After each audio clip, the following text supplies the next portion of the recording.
Transcendentalism was a spiritual, religious, philosophical, and literary movement in the first half of the 19th century. It is thought to have begun in the 1820s and extended through the 1850s, and it focused on the individual and the divine, as well as nature and critiques of industrialization in the modern world. It even included critiques of slavery, the government, taxes, and many of the things that are familiar to us today.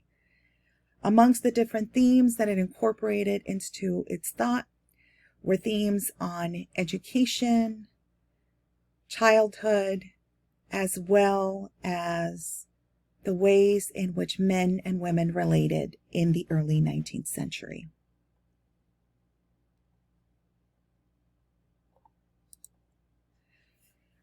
The place where many of the Transcendentalists that we know will center is the city of Concord in Massachusetts. It was considered to be a suburb of Boston, and it was a popular destination for those who wanted to visit one of its most important and famous sites, which is Walden Pond. Amongst the Transcendentalists, there are a couple that you have probably heard of before. Henry David Thoreau, pictured here, was the youngest of the Transcendentalists. His father had owned a pencil factory near Concord, and he was best known, of course, for the steps that he took to engage in solitude. And of course, that is connected to probably one of his most famous works, which is known as Walden.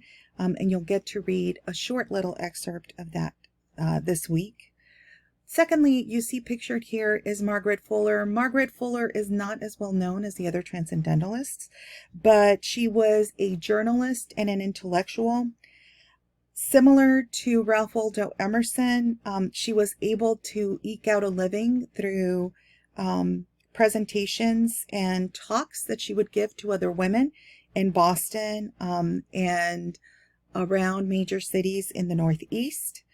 In addition, she was the editor of the Dial, which became the main journal for those who were writing and thinking about Transcendentalism. She's less well known, but certainly a figure that is well worth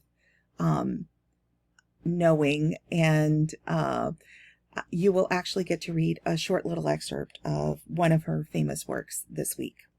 This, of course, is Ralph Waldo Emerson. He was a minister connected to the Unitarian Church. He becomes very well known as a lecturer, and is best known for putting forth the thoughts and philosophy of Transcendentalism. Amongst these, of course, include themes of self-reliance, American exceptionalism, the importance of rooting American philosophy. And this week, you're actually going to read the full essay that he wrote and presented to Harvard in 1837, which puts forth this idea of man thinking, the importance of Americans developing their own way of thought separate from Europe. At the bottom here, you'll see Nathaniel Hawthorne. He is best known, of course, for being an author. Many of you may have read his book, The Scarlet Letter, and he was not only a contemporary of this particular group, but he also lived in Concord and was considered to be part of the intellectual exchange that happened there. And then lastly, this is an individual who most people are completely unaware of, and his name is Alcott Bronson. Alcott Bronson was a friend of Emerson's and Thoreau's. He was also part of the Transcendentalist group. He was interested in issues of education and childhood. For example, he kept several books that denoted the type of growth that his children were having.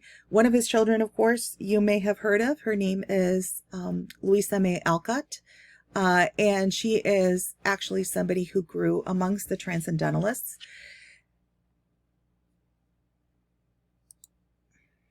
So there's a couple of different works that I have mentioned here. The first one, of course, is The American Scholar, which was written by Ralph Waldo Emerson.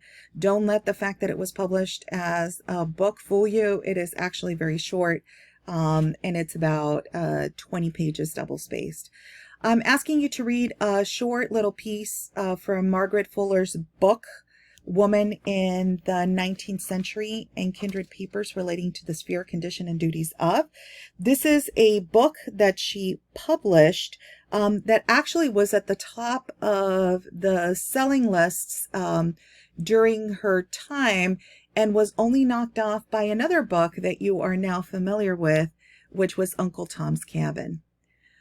In addition to that, Walden, or Life in the Woods, written by Henry David Thoreau, is fairly well known, traditionally used as part of the books in especially K through 12 and high school curriculums, and you'll get to read a short piece through this module. And then lastly, The Dial, which was a magazine that was actually published beginning in the 1840s, and that is, of course, the magazine that Margaret Fuller was editing, and it was published until the 1920s.